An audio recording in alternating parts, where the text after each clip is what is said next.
बिस्मिल्लाहिर्रहमानिर्रहीम। आज हम हीट के चैप्टर में एक्सपेंशन ऑफ सॉलिड्स पढ़ेंगे। ये आम मुशाहिदे की बात है कि जब हम देखते हैं कि हम किसी चीज को गर्म करते हैं तो क्या वो चीज थोड़ी फैल जाती है। अगर हम जो है मिसाल के तौर पर एक आयरन रॉड लें और उसको गर्म करें बहुत गर्म करें तो हम क्या देखेंगे कि उसकी लेंथ बढ़ जाएगी। इस इसकी बहुत सारी मिसालें जो हम आम जिंदगी में हमको मिलती हैं, जिसके अंदर हम ये मिसालें देख सकते हैं जो रियल लाइफ की हैं। यहाँ पे आप देख रहे हैं कि रेल की पटरी है, ये टेढ़ी मेढ़ी सी हुई है। अब इसकी वजह क्या है, क्या रीजन है कि ये रेल की पटरी टेढ़ी क्यों हो गई? तो भाई इसका सिंपल सा इसका जवाब ये है कि आपके पास ये रेल की पटरियां हैं, ये इस तरह सीधी सीधी लगी हुई हैं। अब होता है क्या है, जब गर्मी आती है तो क्या होता है, ये रेल की जो पटरी है इसमें ये जो यहाँ पे लोहे की बीम्स है, ये क्या होता है, ये गर्म होने की वजह से क्या होता है, इनकी ये बड़ी हो जाती है। ये बड़ी किस लिए होती है भाई? ये बड़ी इसलिए होती हैं कि आपको पता है कि जैसे हमने अभी हीट के इससे पहले वाले लेक्चर में हमने क्या देखा कि जितने सॉलिड्स हैं वो क्या एटम्स और मॉलिक्यूल्स वगैरह से बनते हैं। सही। अब ये जितने भी एटम्स हैं आपके पास ये ऐसे हैं, मिसाल के तौर करीब करीब है, ठीक है। सही है, हमारी मिसाल के तौर पर ये हमारी आयरन रॉड है, लेट्स सपोज मिसाल के तौर पर ये हमारे पास आयरन रॉड है और अब हम इसको अब हीट करते हैं। तो इसको हीट करने के चक्कर में अब होगा क्या, जब इसको हम यहाँ पे हम गर्म करेंगे और जब इसको गर्म करना शुरू करेंगे तो क्या होगा, इन मॉलिक्यूल्स के अंदर वाइब्रेशन होना शुरू हो जाएगी। और क्या होगा, ये जो बिल्कुल करीब करीब हैं, एक दूसरे से जुड़े हुए हैं due to certain gravitational force से, तो क्या हुआ, ये आपस में क्या हुआ, इनकी हरकत की वजह से ये थोड़े से ना एक दूसरे से दूर हो जाएंगे। उसका नतीजा ये निकलेगा कि जो है ये लेंथ बढ़ जाएगी इस रॉड की। सही। अब मिसाल के तौर पर अगर लोहे का छोटा सा टुकड़ा होगा तो उसमें क्या होगा, थोड़ा सा बढ़ेगा। लेकिन अगर मिसाल के तौर पर अगर एक ट्रेन की पटरी है जो किलोमीटर्स तक है, किलोमीटर्स तक है, और हम एक मिसाल के तौर पर कहते हैं कि अगर 1 किलोमीटर पे 1 सेंटीमीटर बढ़ता है, ठीक है, 1 किलोमीटर ट्रेन जो हमारा पटरी है लोहे की, उसके ऊपर 1 सेंटीमीटर बढ़ता है अगर टेम्परेचर काफी ज्यादा हो जाए हमारे पास। तो हम ये सोचें अगर हमारे 1000 किलोमीटर की एक पटरी है या मिसाल के 300 किलोमीटर की एक पटरी है, तो वो 1 सेंटीमीटर जो है 300 किलोमीटर पे जाएगी, कितना बन जाएगा? सही ना। 1 मीटर जो है 100 सेंटीमीटर, तो मैं कह रही हूँ उससे कितना ज्यादा हो जाएगा वो। तो होगा मसला ये कि जब ये पटरी जब जिस शख्स ने डिजाइन की थी तो उसने इस बात का ख्याल नहीं रखा कि किसी तरीके से कि लीनियर एक्सपेंशन होगी, तो उसने क्या किया, बिल्कुल सीधी सीधी पट्टी रख ली। नतीजा क्या हुआ, नतीजा ये हुआ जब गर्मी आई और ये रॉड्स की लेंथ बढ़ना शुरू हुई तो क्या हुआ, उनको जगह नहीं मिली और वो टेढ़ी हो गई। यही वजह है कि अब जो ट्रेन की पटरियां डिजाइन होती हैं उनको किस तरह बनाते हैं, उनको इस तरह बनाते हैं या तो उनमें गैप्स देते हैं या वो ऐसी होती हैं कि वो ऐसे करके स्लाइड हो रही होती है, मिसाल के तौर पर ऐसे करके। तो उससे होता है कि जब बढ़ती है तो ये इस साइड पे बढ़ना शुरू हो जाती है और क्या होता है, इससे इससे जो है आपका टेढ़ी होने का चांस नहीं होता। एक मिसाल। दूसरी मिसाल जो बहुत आम है, जो हम आम जिंदगी में देखते हैं, वो क्या है, ये देखें बिजली के खंभे लगे होते हैं, आपने बड़े बड़े खंभे देखे होंगे। सही है ना। ऐसे करके बड़ी बड़े हाईवेज पे खंभे होते हैं ऐसे करके, जिनके ऊपर तार लटके हुए होते हैं, ऐसे करके खंभे होते हैं। और में जो तार लटके होते हैं कैसे होते हैं, इस तरह करके होते हैं, झूल रहे होते हैं वो, ठीक है, वो ऐसे करके झूल रहे होते हैं सारे तार। वो ऐसे टाइट नहीं होते बिल्कुल, क्या उनमें उनमें जो होता है उनको ढीला करके बांध लगाते हैं। तो ये जो ऐसे करके बल जा रहा होता है, ये जो ढीलापन होता है, या इनको इतना टाइट नहीं बांधते एक पोल से लेकर, उसकी वजह भी यही होती है कि अगर मिसाल के तौर पर उनको बहुत टाइट बांध देंगे तो जब गर्मी आएंगी तो क्या होगा, ये चीज जो है फैलेगी, जिसकी वजह से क्या होगा, जिसकी वजह से प्रॉब्लम आ सकती है। और अगर मिसाल के तौर पर जब सर्दी आएंगी तो क्या होगा, चीजें सुकड़ेंगी। जिस तरह गर्मी करने से ये फैल रही है, इस तरह सर्दियों में क्या होगा, थोड़ी सुकड़ जाएगी, तो उसमें भी तार टूट सकता है। तो ये लीनियर एक्सपेंशन की बहुत सारी हमारे पास प्रैक्टिकल एग्जांपल्स हैं जो आमतौर से जिंदगी में हम देखते हैं, और निहायत ही बहुत सारी हैं। इसमें एक मिसाल मैं मिसाल इसलिए दे रहा हूँ कि भाई ये इंपॉर्टेंट है बहुत, कि आपको अगर पता होगा तो आपको ज्यादा सहूलत होगी। मिसाल के तौर पर ये हमारा एक पहिया है, ठीक है ना, और इस पहिए के अंदर जो है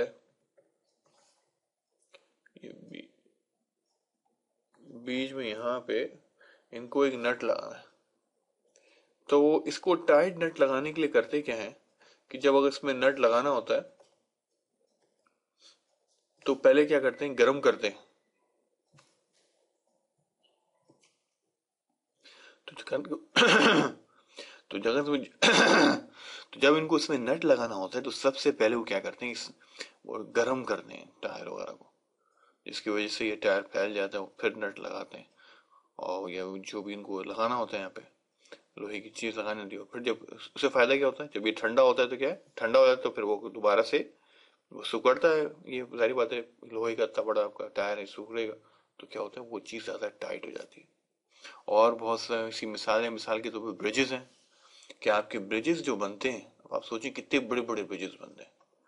कि मिसाल के तौर पर अगर मैं इसको ऐसे रख लूं कि मिसाल के तौर पर ये हमारा एक ब्रिज है, तो यहाँ पे भी क्या होता है कि जाहिर बात है, जब हर चीज एक्सपेंड होती है तो क्या गर्मी में ये भी एक्सपेंड होगा।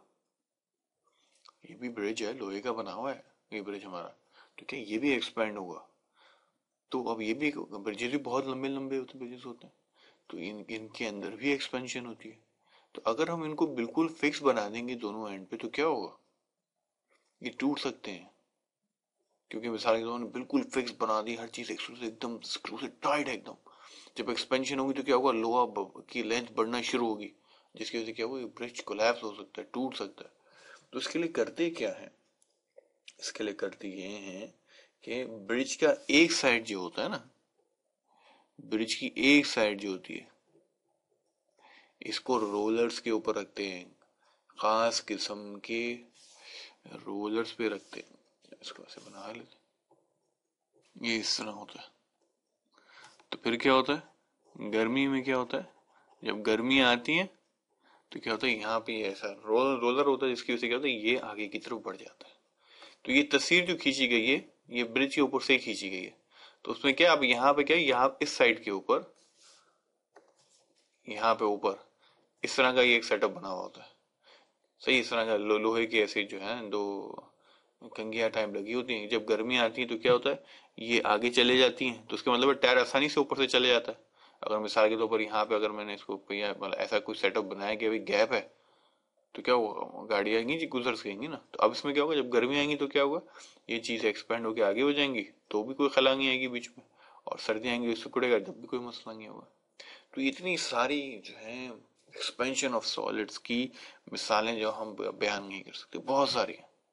मतलब हम यहाँ पे हम सारी मिसालें खत्म करते हैं और हम अपने लीनियर एक्सपेंशन के टॉपिक पे चलते हैं और ड्राइव करते हैं कि लीनियर कोफिशिएंट किस तरह ड्राइव होगा, और अगर हम की जो लेंथ होती है ये किन फैक्टर्स पे डिपेंड करती है। तो हम एक मिसाल ले लेते हैं कि हमारे पास क्या है, एक रॉड है कि जब टेम्परेचर हमारे पास T1 था, टेम्परेचर T1, तो क्या रॉड की असल लेंथ क्या थी, रॉड की असल लेंथ ये थी, और यानी L1 थी। और जब हमने टेम्परेचर T2 कर दिया, जब टेम्परेचर को बढ़ाया हमने, ठीक है, तो फिर क्या हुआ, ये अगर मिसाल के तौर पर यहाँ से लेके ये अगर L1 है, ठीक है, जब मैं टेम्परेचर बढ़ाया तो फिर क्या हो गया, लाइन क्या हो गई, L2 हो गई, ये हमारे पास L2 हो गई। अब आइए हम ड्राइव करते हैं भाई कि कोफिशिएंट ऑफ लीनियर एक्सपेंशन को हम ड्राइव करते हैं और देखते हैं। तो सबसे पहले क्या चीज है कि लेंथ जो है, जो इंक्रीज हुई है टेम्परेचर इंक्रीज करने से, अगर मैं उसको डेल्टा एल से डिनोट करूं तो मेरे को क्या कहेंगे, L2 माइनस L1 होगा, है ना। और मेरे को चेंज इन टेम्परेचर क्या होगा, T2 माइनस T1 होगा। बहुत सिंपल सा है, ठीक है। तो लीनियर एक्सपेंशन जो है वो दो चीजों पे, बल्कि तीन चीजों पे डिपेंड करती है। सबसे पहले क्या है, चेंज ऑफ लेंथ जो है, यानी जो चेंज आए ना लेंथ में, ये क्या किस चीज पे डिपेंड करता है, ये इस चीज पे डिपेंड करता है कि इनिशियली आपकी रॉड की लेंथ क्या थी। मिसाल के तौर पर जैसे भी हमने देखी, मिसाल के तौर पर अगर 300 किलोमीटर की पटरी होगी तो उसमें जो है उसमें लेंथ कितनी बढ़ेगी, अगर मिसाल के तौर पर अगर टेम्परेचर बढ़ा दें हम तो बहुत ज्यादा होगी। और अगर हम 1 मीटर की रेल की पटरी लें तो इसमें क्या होगी, एक्सपेंशन क्या होगी, इसमें कम होगी। जाहिर बात, जितनी ज्यादा बड़ी पटरी होगी उसमें ज्यादा एक्सपेंशन होगी। तो क्या है, हम इसको ऐसे लिख सकते हैं कि जो चेंज इन लेंथ है, चेंज इन लेंथ क्या है, ये है change in length, L2 minus क्या है, L1। तो चेंज इन लेंथ जो है is directly proportional to initial length. सही है, डायरेक्टली प्रोपोर्शनल का मतलब ये, अगर अगर ज्यादा लेंथ की रॉड होगी तो टेम्परेचर बढ़ाने से ज्यादा उसमें जो है वो बड़ा लंबी होगी। सही, और अगर छोटी सी रॉड होगी तो गर्म करने से उसमें छोटा सा जो है वो बड़ी होगी, उसकी लंबाई थोड़ी सी बड़ी होगी। ये बता रहा है। तो क्या इनिशियल लेंथ हमने यहाँ पे क्या ली है, L1 ली हुई है ना। हमने कैसे कहा ना, इनिशियली क्या होगा, L1 होगा, और जब टेम्परेचर बढ़ा देंगे तो क्या होगा, ये क्या होगा, ये L2 बन जाएगा। तो इनिशियल कंडीशन हमारे पास क्या, ये है। तो उसमें हम कैसे लिख सकते हैं, चेंज इन लेंथ क्या है, L2 माइनस L1 है। तो हम लिख सकते हैं delta L is directly proportional to L1। और ऐसे भी लिख सकते हैं कि L2 minus L1 is directly proportional to L1। तो ये हमारे पास एक एक्सप्रेशन हो गया, ठीक है। अच्छा, दूसरी बात हम क्या कहते हैं, दूसरी बात हम ये कहते हैं कि चेंज इन टेम्परेचर जो है, चेंज इन टेम्परेचर जो है ये है डायरेक्टली प्रोपोर्शनल, यानी पहले चेंज इन लेंथ लिखता हूँ, पहले change LENGTH, change directly proportional to change in temperature. अगर मिसाल के तौर पर इसको ऐसे समझे, अगर मैं बहुत ज्यादा टेम्परेचर बढ़ा दूंगा तो क्या होगा, बहुत ज्यादा लेंथ चेंज होगी। अगर मैं बिल्कुल हल्का सा टेम्परेचर बढ़ाऊंगा तो क्या होगा, बहुत हल्की सी लेंथ में चेंजेस आएगी, लंबाई में बहुत हल्की सी चेंजेस आएंगी, बहुत कम बढ़ेगा। ज्यादा टेम्परेचर बढ़ाएंगे तो ज्यादा रॉड बढ़ेगी, कम टेम्परेचर बढ़ाएंगे तो कम रॉड बढ़ेगी। तो चेंज इन लेंथ क्या है यहाँ पे, ये डेल्टा L है, ठीक है। डायरेक्टली प्रोपोर्शनल लिख दिया। चेंज इन टेम्परेचर क्या, डेल्टा T है, इसको ऐसे लिख दिया। और इसको सब्सिट्यूट कर दें अगर यहाँ से, तो ये क्या बन जाएगा, L2 minus L1 is directly proportional to T2 minus T1। तो ये मेरा कौन सा एक्सप्रेशन बन गया, ये मेरा दूसरा एक्सप्रेशन बन गया। तो अगर हम इन दोनों चीजों को अगर हम जो है कंबाइन कर लें तो ये हमारे पास अब क्या बन जाएगा। तो भाई मैं इसको ऐसे लिख सकता हूँ, उसका मतलब ये कि जो चेंज इन लेंथ है L2 माइनस L1 जो है वो डायरेक्टली प्रोपोर्शनल क्या है, L1 के है, और क्या है इसके हिसाब से T2 माइनस T1 के। अब क्या है, जब भी मैं ये डायरेक्टली प्रोपोर्शनल का साइन को हटाता हूँ और इक्वल लिखता हूँ तो मैं यहाँ पे एक कांस्टेंट डिफाइन करना पड़ता है मुझे, ये समझ लें, ये सूल है, ठीक है। तो फिर इससे मतलब क्या हुआ, ये कुछ इस तरह बन गया कि L2 माइनस L1 इस इक्वल टू, हमने यहाँ पे एक कांस्टेंट की ऐसे ले लिया, ठीक है, L1 T2 माइनस T1 कर दिया मैंने। तो अल्फा क्या आ गया, L2 minus L1 divide by L1 T2 minus T1। तो ये एक कांस्टेंट हमारे पास आ गया कि अगर हमें ये मालूम होता, हम मालूम कर सकते हैं कि भाई वो क्या वैल्यू होगी स्पेसिफिक एक सर्टेन सॉलिड की, कि अगर उसमें चेंज ऑफ लेंथ है और चेंज ऑफ टेम्परेचर है तो हम उसको इससे डिनोट कर सकते हैं। तो ये जो कांस्टेंट है, सही है, जो ये प्रोपोर्शनैलिटी कांस्टेंट है, इसको हम क्या कहते हैं, coefficient of linear expansion, coefficient of linear expansion, ठीक है। तो अब आपके पास क्या है, कोफिशिएंट ऑफ लीनियर एक्सपेंशन निकालने का ये फॉर्मूला आ गया। अगर आपको ये चीजें पता हो तो आप मालूम कर सकते हैं कि भाई क्या होगा भाई, मतलब हर सॉलिड जितने भी हैं, आयरन है और आपका गोल्ड है, एल्युमिनियम है, इन सब के आप अगर लीनियर ऑफ एक्सपेंशन निकालेंगे तो आपको अंदाजा हो जाएगा कि भाई कितने टेम्परेचर पे कौन सी चीजें कितना कितना बढ़ेंगी। सही, आगे इसके हम न्यूमेरिकल्स भी देखेंगे। अब आइए हम देखते हैं वॉल्यूम में अगर एक्सपेंशन हो, इसलिए हमने लीनियर एक्सपेंशन यहाँ देखा हमने। अब हम आगे अब देखते हैं वो कि अगर वॉल्यूम में एक्सपेंशन हो, अगर हम अभी तो हम लेंथ रॉड की अभी तो हम रॉड ले रहे हैं ना, अब हम देखते हैं अगर हम क्यूब लेंगे मिसाल के तौर पर, अगर ब्लॉक लेते हैं, लोहे का ब्लॉक लेते हैं मिसाल के एल्यूमिनियम का ब्लॉक लेते हैं, तो उसमें क्या चेंजेस आएंगे? बिल्कुल जैसे अभी हमने लीनियर एक्सपेंशन देखा, मिसाल के तौर पर अगर हमारे पास अगर हम एक ब्लॉक हो, तो ब्लॉक में क्या होता है, उसका लेंथ होती है, ब्रेथ होती है, हाइट होती है, और हम यहाँ पे यूजुअली वॉल्यूम देखते हैं इसका, ठीक है ना। तो वहां हम लेंथ देख रहे थे पहले अपना लीनियर एक्सपेंशन में, वॉल्यूम एक्सपेंशन में क्या वॉल्यूम को देखेंगे। वॉल्यूम क्या होता है, क्यूब का क्या होगा, for example volume length into breadth into height, क्योंकि आप एक्सपेंशन क्या होगा, तीन हर जगह से होगा, लेंथ में भी एक्सपेंशन होगा, इसकी हाइट में भी, गर्म करेंगे तो हाइट हर लिहाज से, इस साइड से भी एक्सपेंशन होगी, इस साइड से भी एक्सपेंशन होगी, इस साइड से भी एक्सपेंशन होगी। तो हम कह सकते हैं भाई इसको वॉल्यूम, सही ना, वॉल्यूम में चेंज आएगा। क्या कह सकते हैं, वॉल्यूम में चेंज आएगा। तो आइए अब इसको ड्राइव करते हैं, बिल्कुल वैसे ही जैसे पहले था कि भाई कि चेंज ऑफ वॉल्यूम जो है वो जो है किस पे डिपेंड करता है, इनिशियल वॉल्यूम पे करता है। अगर इनिशियल वॉल्यूम ज्यादा है, मिसाल के तौर बहुत बड़ा ब्लॉक है, बहुत बड़ा ब्लॉक है, तो क्या उसमें बहुत ज्यादा एक्सपेंशन होगी। कम छोटा सा ब्लॉक है तो कम होगी।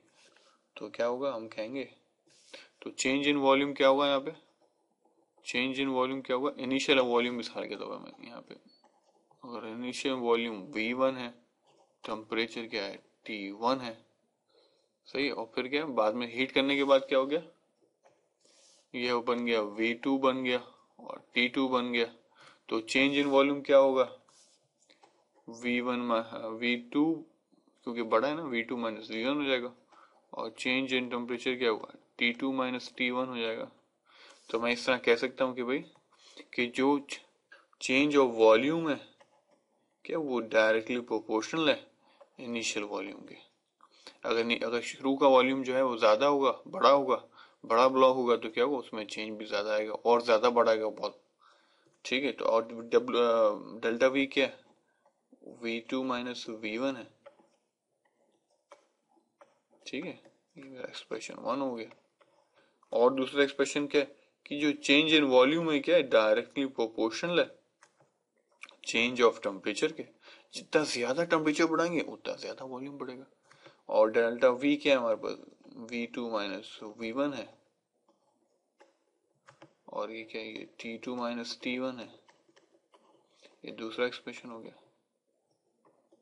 अगर इन दोनों को मैं मिला दूं, सही है, इसका मतलब है कि दोनों चेंज इन वॉल्यूम क्या है, V1 से भी डायरेक्टली प्रोपोर्शनल है और चेंज ऑफ टेम्परेचर से भी डायरेक्टली प्रोपोर्शनल। तो मैं इसको ऐसे भी लिख सकता हूँ, V2 minus V1 directly proportional है इस इक्वेशन के हिसाब से, इस रिलेशनशिप के हिसाब से V1 से, और क्या इस रिलेशनशिप के हिसाब से क्या है, T2 माइनस T1 से। तो जब मैं यहाँ पे ये रिलेशनशिप हटाऊंगा तो मुझे कांस्टेंट लगाना पड़ेगा, V2 माइनस V1 हो गया। तो यहाँ मैंने इसको ऐसे डिनोट कर दिया बीटा से, T2 माइनस T1। तो हमारे पास ये रिलेशनशिप आ गया, V2 minus V1 divide by V1 T2 minus T1। और यहाँ इस कांस्टेंट को हम बोलते हैं कोफिशिएंट ऑफ वॉल्यूम एक्सपेंशन। यहाँ पे हम इस लेक्चर को खत्म करते हैं और इंशाल्लाह इसके बाद हम एक्सपेंशन ऑफ लिक्विड्स को देखेंगे।